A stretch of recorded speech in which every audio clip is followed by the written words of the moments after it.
Silathan now joins in. Shishankar, hi, good morning. What's your call on the market right now? Because it's been one-way journey. We had a shallow correction at the start of the series, but that was bought and how, and now almost approaching 8,000. See, Anuj, the view still continues to be the same for the last 3 months that we have been saying ever since the election results came. We have upped our target, the trading range from 7,100 to 8,200 levels. That's a trading range that we expect the market to do. And we have been holding on to our view for the last 3 months plus, and that still continues to be the same. I don't think that there is anything domestically or internationally that has happened in the last closer to 3 months to change that particular view. That's number one. Number two, this view was firmed up on the basis of expectations that the economy will start to deliver, or rather the business confidence will be back, and that will start resulting in economy being able to deliver, and these numbers being reflected in a lot of sectors and companies probably from Q3, end of Q3 to Q4. And when we speak to a large number of corporates down, what we understand is that business confidence is back. So that's number one. Number two, in terms of a large number of BOT companies and the road toll projects, etc., the traffic is up. That again brings you back in terms of a confidence level. What we are yet to see is in terms of a large level of investments being planned out by a lot of corporates, etc., keeping in view of the demand that will happen. So that for me is totally back-ended, and probably you will see that happen only towards even 12 months from now, as more and more corporates starts to decide on the cash flows required for all these capex, etc.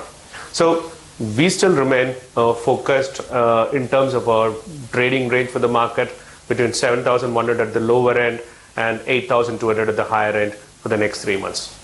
Okay.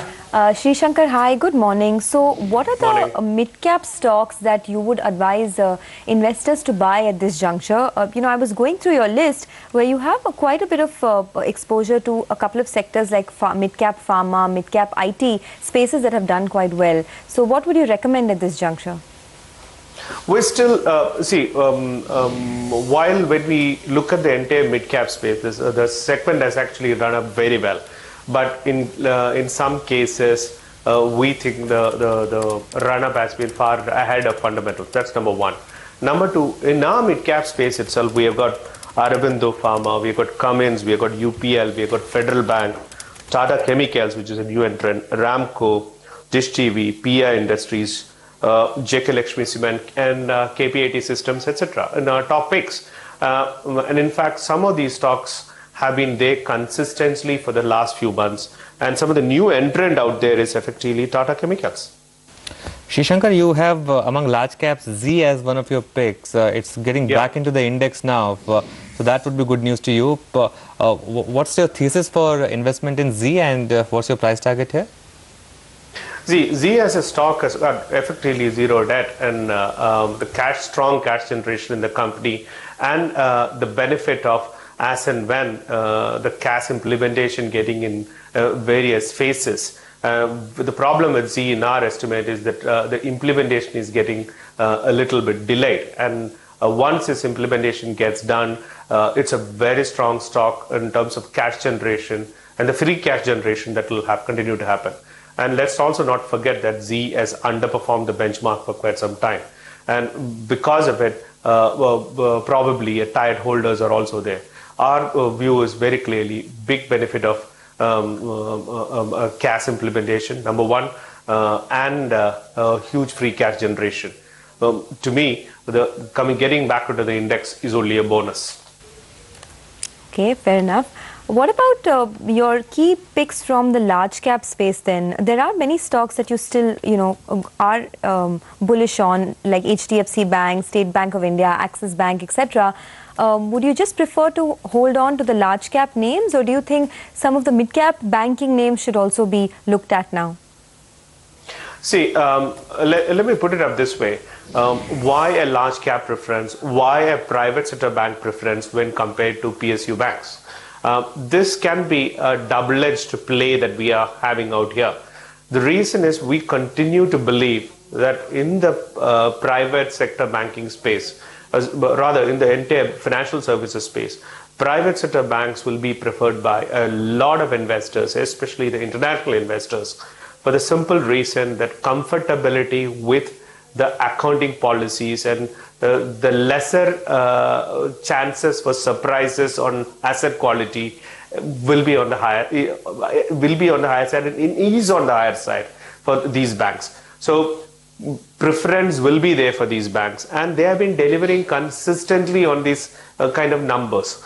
So we still continue to believe that they are the safest bet.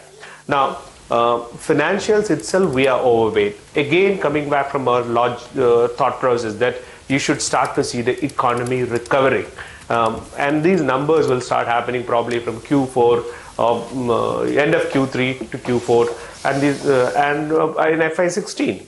Our own earnings growth momentum for the entire Nifty per se is around 16.3% for the current year and 17.9% for next year in terms of a growth, which we think that a lot of upgrades will start happening probably towards 6 months from now. You may start to see some of the upgrades. 6 to 7 months from now, you'll start to see upgrades even for FY16. Now, if the economic growth is going to happen to that level, then the financials will be the ones where you need to be first seeing the benefits of this growth. And that's why financials. Within that, because for the reasons we said about asset quality and the comfortability in terms of various issues, and you've seen PSUs, so today have done well. Yesterday it got mauled for some reason, which you all know. So these kind of news reports, when it comes out, I think the private sector banks is more the preferred one. And we continue to believe financial sector will do relatively much better as well. And once the economic growth also happens, we believe that the incremental slippages that we are going to see or the restructuring that we are going to see will be much lesser than what we have seen in the last 2 years. Plus, the possibility of some of these accounts which have gone into restructures through NPA coming back into standard accounts is also very much on the higher side. Okay. So all these are the positives for it. Okay, Srishankar, going back to your mid-cap picks, Ramco Cements and JK Lakshmi Cement, what makes you bullish on the mid-cap cement story, and why these two stocks? See, again, from a point of view, if you look at JK Lakshmi Cement and Ramco Cement, etc., Ramco Cement has moved up right now, but still one of the finest stories in terms of the management and the kind of quality that we have. Plus, in terms of valuation, when you look at an EV per ton, the kind of valuation these stocks were extremely on the lower side, especially on the JK Lakshmi side.